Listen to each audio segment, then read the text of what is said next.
pessoal, tudo bem com vocês? Espero que todos estejam bem, meus amores. Aqui é a professora Andréa Santos de Língua Portuguesa e conforme o combinado lá no roteiro de estudos, hoje a nossa aula vai falar sobre a introdução à semântica. Nós estamos agora na aula 10, ok? Livro de Interpretação Textual 2, tá bom, pessoal? Aula 10. Vamos lá? Bem, falando sobre a introdução à semântica, eu trouxe para vocês a definição, né, do que é a semântica. Então, pessoal, a semântica, ela é um termo usado para designar o estudo do significado das palavras e também da interpretação das frases ou dos enunciados, ok? Bem, a semântica, ela também faz análise da significação nas línguas naturais, né? Sendo ela sincrônica, tendo em conta a evolução da língua, ou diacrônica, né? Num determinado tempo passado, ok? E é importante ressaltar que o campo de investigação da semântica é extremamente vasto, ok, pessoal? Extrapolando as próprias normas gramaticais. Existem diversas palavras e construções frasais que devem ser analisadas de acordo com a situação de uso para serem plenamente compreendidas. É o caso, por exemplo, dos tempos verbais. Então, aprendemos, né, com a gramática que os verbos conjugados no futuro do indicativo sempre se referem a uma ideia ou ação futura. No entanto, ao analisarmos, né, os mandamentos bíblicos, percebemos outra utilização para o futuro do indicativo. É o caso, né, da seguinte frase: não cobiçarás a mulher do próximo, conforme, né, está no livro de vocês, na página 118. Nós temos esse exemplo na página 118. Vocês podem conferir. Não cobiçarás a mulher do próximo, né? Então, a adoção desse tempo verbal não expressa a ideia de que não se deve cobiçar a mulher do próximo apenas no futuro, mas em toda circunstância. Como se trata de uma ordem, né? O futuro do indicativo, nesse caso, assume o mesmo valor do modo imperativo. Então, essa percepção só é possível porque o contexto linguístico, né? Quando eu falo contexto linguístico, eu estou me referindo ao enunciado, ok? Então, porque todo o contexto linguístico foi considerado, ok? Então, vamos prosseguir? Bom, agora nós vamos avançar um pouquinho, tá?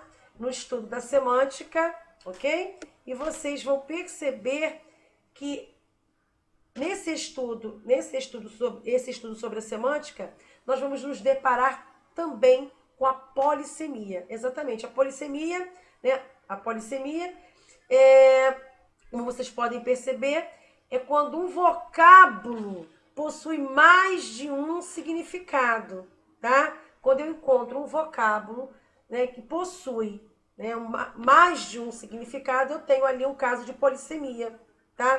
Polissemia. Então, eu tenho aqui, né, uma charge, eu trouxe para vocês, que diz assim: quantos acessam a rede? Aí a moça responde, a outra moça responde: nenhum. Eles dormem no chão mesmo. Nenhum. Eles dormem no chão mesmo. Então, vocês podem perceber que quando a senhora perguntou quantos acessam a rede aqui, né, rede, a palavra rede, ela estava se referindo à internet.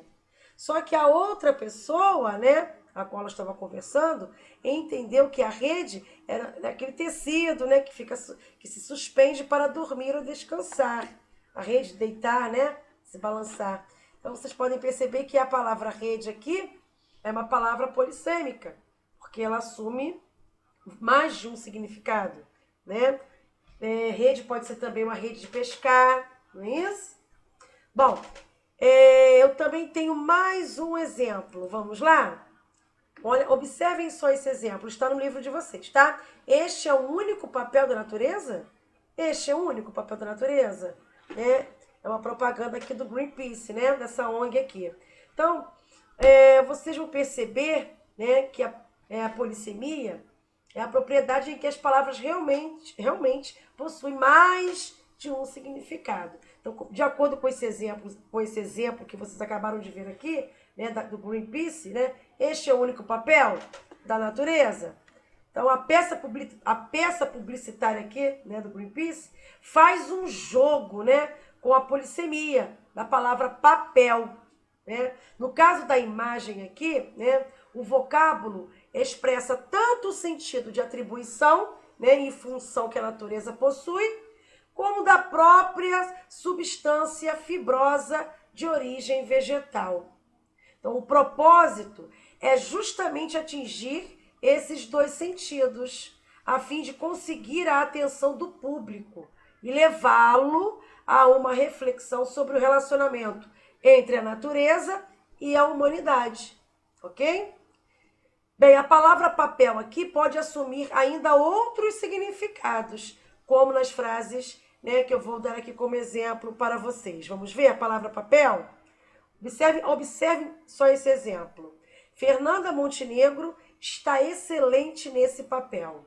Então, esse papel que eu me refiro, né, é a personagem, né? Então, aqui a palavra papel já faz já possui um outro tipo de significado, né? Significa personagem. Outro exemplo, não haja dessa maneira, é um papel muito feio. Então, aqui a palavra papel já assume um outro significado, né? O significado de conduta, né? Conduta muito feia, né? Então, perceberam que a palavra papel também é uma palavra, né, que apresenta polissemia? Foi? Bom, vamos prosseguir? Vamos falar agora de sinonímia e antonímia. Bom, pessoal, estou me referindo aos sinônimos, aos antônimos, tá? Bom, o que seria sinônimo? Sinônimo é uma palavra da mesma classe, né? Que tem significado equivalente, ou seja, o mesmo significado, ok? Então, exemplo, andar, caminhar, são palavras sinônimas, porque tem um significado, né, equivalente, né? Antônimo já é o contrário, são palavras da mesma classe que têm significado oposto. Exemplo, simpático, antipático. Então, o sinônimo é o contrário, né? São palavras com significados, né, que possui, né, uma palavra que possui um significado oposto, ok? Nós chamamos de antônimo. Bom, sabendo-se dessa característica, né, eu quero acrescentar também acerca dos sinônimos, né, além deles expressarem sentidos equivalentes. No entanto, esses sentidos não são totalmente idênticos, ok? Então, dessa forma, avalia-se que não é possível pensar no uso de sinônimos sem considerar o contexto em que eles estão empregados. Então, a consulta, né, ao dicionário, ignorando o emprego das palavras na frase, pode induzir o leitor ao erro de interpretação, ok, pessoal? Bom, por exemplo, as palavras calvo e careca são sinônimas, mas nem sempre é possível empregar as duas na mesma situação, ok? Quando eu digo assim, o exemplo, ele admite que é calvo, mas detesta ser chamado de careca. Então, nesse contexto, a palavra careca assume um sentido pejorativo, que faz o sujeito da frase evitá-la, preferindo o termo calvo, ok? Então, elas possuem valores semânticos diferentes, apesar, né, de serem sinônimas, ok? Então, palavras e expressões que possuem, né, o mesmo significado nem sempre produzem o mesmo efeito de sentido, ok? Então, no caso dos antônimos, por sua vez, ocorre a relação de oposição de significado entre as palavras, que será explorada no enunciado que eu vou dar aqui para vocês. Observe esse exemplo. O meu frágil é meu forte. Então, vocês podem, né, pode-se interpretar, né, vamos dizer assim, pode-se interpretar que as características que geralmente são associadas a uma pessoa frágil, né, como a sensibilidade, né, por exemplo, podem ser justamente as que a destacarão, revelando aquilo que ela tem de melhor. Ok? Bom, vamos prosseguir? Já falamos de sinônimo e de antônimo.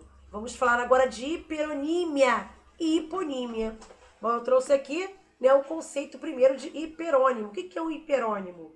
É o termo de significado mais abrangente. É o caso da palavra veículo. Veículo é, né, um hiperônimo. E o que seria um hipônimo? Hipônimo são termos de significados mais específicos. Exemplos: moto, carro e bicicleta. Ou seja, moto, carro e bicicleta, né, são hipônimos da palavra veículo, ok? Veículo é o termo mais abrangente, então é chamado de hiperônimo. Agora, os significados mais específicos são chamados de hipônimos, ok? Ficou claro? Bom, vamos avançar. Vamos falar agora de sentidos literais e não literais. Vamos falar então de termos denotativos e termos conotativos, ok? Quando eu falo em sentido literal, pessoal, eu estou me referindo à denotação, ok? Então eu trouxe aqui uma definição. Denotação é a linguagem que está sendo utilizada em seu sentido literal, ou seja, o sentido que carrega o significado básico das palavras, né, das expressões, né, ou de enunciados de uma língua. Em outras palavras, o sentido denotativo é o sentido real, ok? Daquela palavra. É o sentido dicionarizado daquela palavra. Então, de maneira geral, o sentido denotativo, ele é utilizado na produção de textos, exatamente, cujo objetivo é cujo objetivo é transmitir informações, ok? Argumentar, orientar a respeito de diversos assuntos. Como exemplo, nós temos aqui os manuais de instruções, as reportagens, né, de revistas, de jornais, os artigos científicos, as resenhas, as receitas, são exemplos, né, em que nós encontramos textos com caráter denotativo, ok? E eu também gostaria de citar um exemplo agora à parte, no sentido literal, né, no sentido denotativo. A palavra passarinho.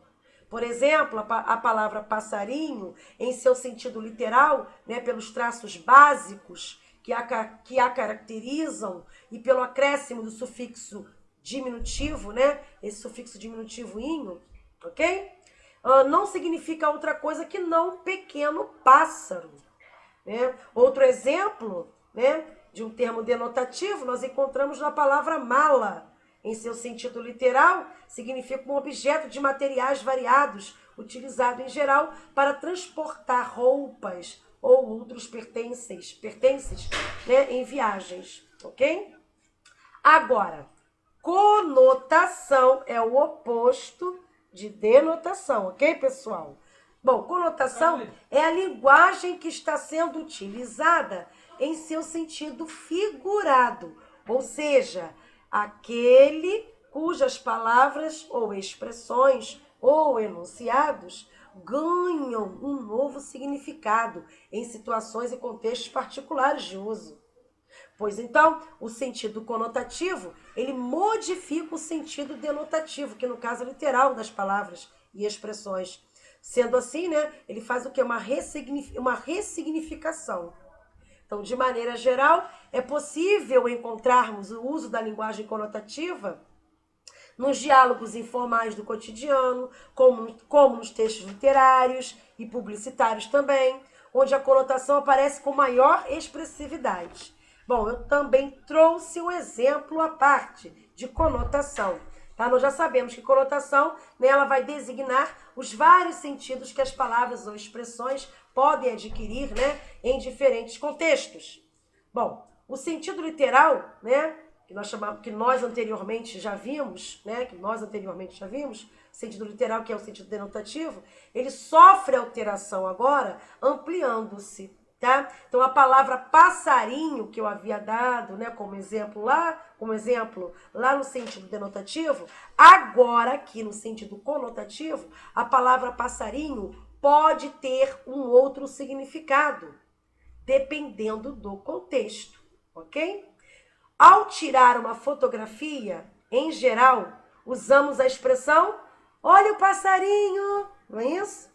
Quando não há passarinho nenhum para se olhar, não é isso? Então, trata-se apenas de uma forma de avisar que a fotografia será tirada, ok?